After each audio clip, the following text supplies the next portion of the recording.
How do you make your community fun?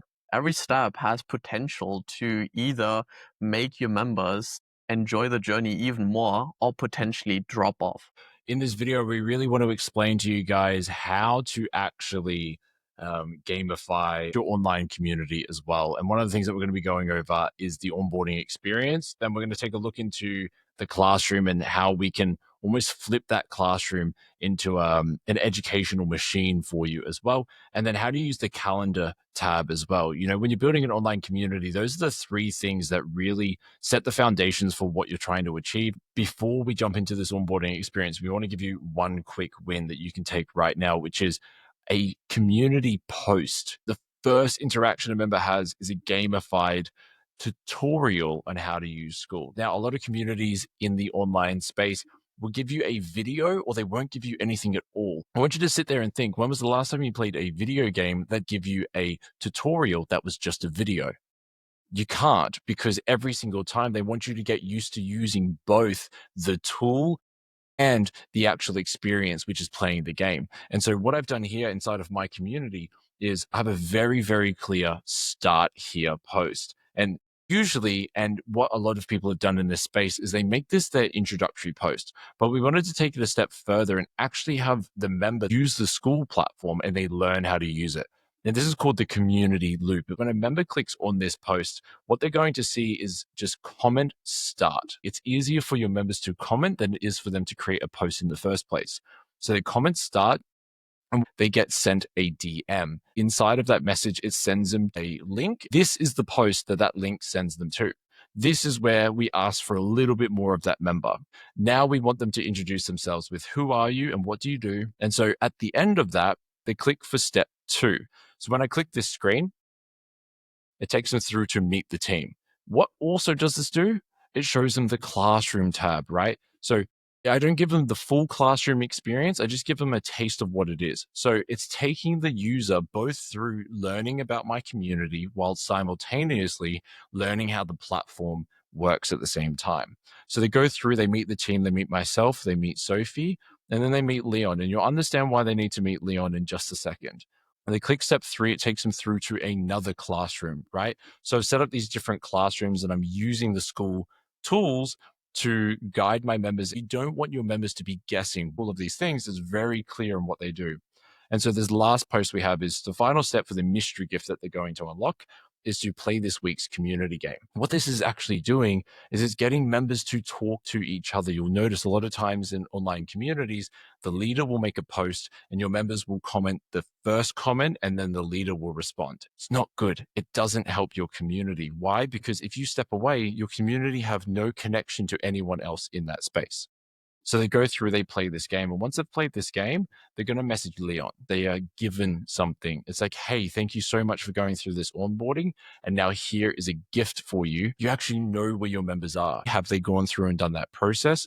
Where are they at? And how can I help them? And so we wanted to share that with you because onboarding is almost the pinnacle of having a successful community. If people are getting confused and they don't know what to do, then the default action is not to do anything. And if they're not doing anything, they're not returning to the community. They're not engaged, they're not having fun, and they're not getting the transformation. But we know also what the next step is. And we can really help the people connect to others to have fun. In the classroom, we really lay out all the things that the people have to learn and take action on in order to receive this transformation. It's not a YouTube video. This is a community that allows you to transform your life and get to a specific result. And this is also like a very clear thing that people want. Just like in a game, you have an objective, like an end mission that you want to get to. If you follow this roadmap, then you will eventually get to your desired outcome. But then instead of forcing people to take action by themselves, we move this to the third part, which is now the calendar, where we can now take action together and interact with one another. So instead of just having a Q&A call or webinar, it's more like a workshop. Yeah, I was going to ask you, what are some action items that you add to your classroom? Because one thing that I do like about the synthesizer classroom is it's a roadmap. And I can kind of see, and it's not something that I have right now, but something that I'm building for my own community, which is just a very 1, 2, 3, 4, 5 step roadmap. I don't believe every member should be active in your community every single day, but they need to be active on achieving that goal that they joined for in the first place. And one of the best ways to do that is to have your members join, learn, work, but then also come back and share. What's something that you've seen that's worked for you in terms of having a resource or having the action item attached to your learnings or classroom? Instead of forcing everyone to go through every part of the classroom, it's more about qualifying them, understanding where they are along the journey.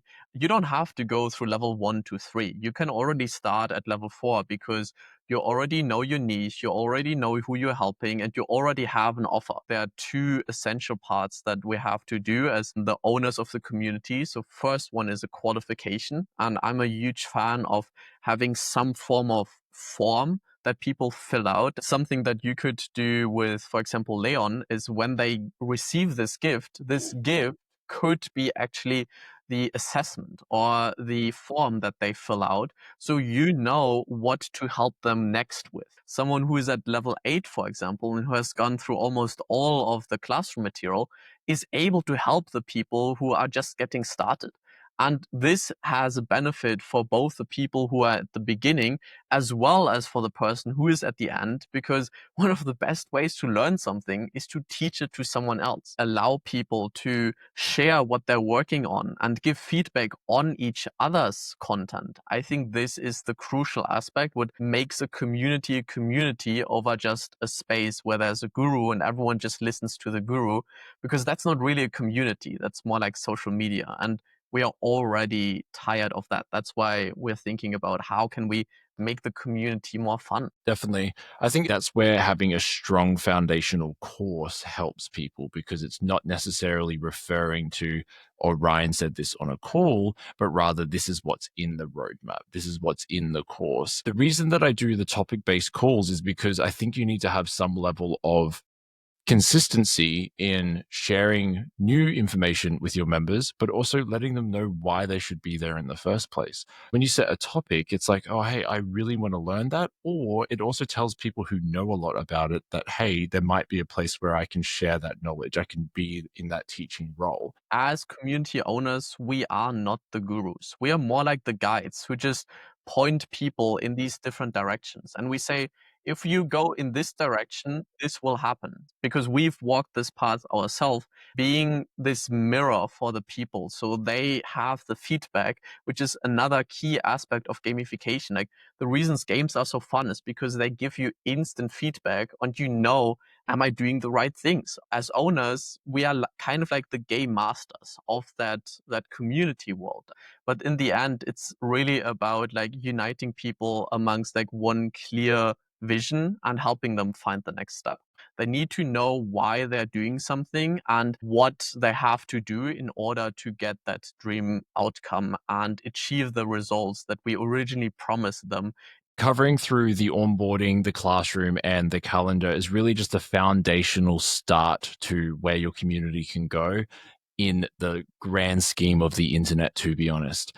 You have to understand what kind of game are you playing in the first place. Are we playing a story-based game where there is an end in sight, or is this a role-playing game that members can keep coming back and playing all of the time? If you have any comments, Lucas and I are both going to be in the comments below of this video. And if you would love to join my page community and learn and go through experiences like this, you can use Lucas's affiliate link. It's linked down below. Thank you for watching this video, and we look forward to seeing you in the next one.